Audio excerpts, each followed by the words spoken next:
Bibinagar AIIMS ను MP Chamala Kiran Kumar Reddy ఆకస్మికంగా తనిఖీ చేశారు. ప్రతిరోజు ఎంతమంది ఇన్ పేషెంట్స్, అవుట్ పేషెంట్స్ వస్తున్నారనే సమాచారంపై ఆరా తీశారు. వచ్చిన వాళ్లకు ఎలాంటి ట్రీట్మెంట్ ఇస్తున్నారని అడిగారు. అవసరమైన పేషెంట్లకు ఆపరేషన్లు చేస్తున్నారా లేదా అని ఆరా తీశారు. క్యూ లైన్లో నిల్చున్న ప్రతి పేషెంట్ను పలకరిస్తూ యోగక్షేమాలు అడిగి తెలుసుకున్నారు. డాక్టర్లు సమయానికి వస్తున్నారా లేదా అని అడిగి తెలుసుకున్నారు.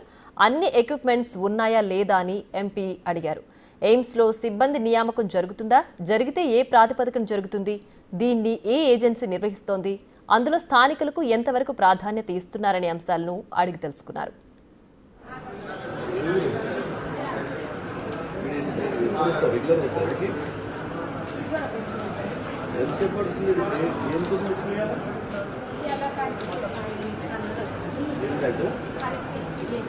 సిబ్బంది నియామకంలో అవకతవకలు జరుగుతున్నట్లు తన దృష్టికొచ్చిందని, అలాంటివి జరగకుండా పారదర్శకంగా ఉండాలని సూచించారు.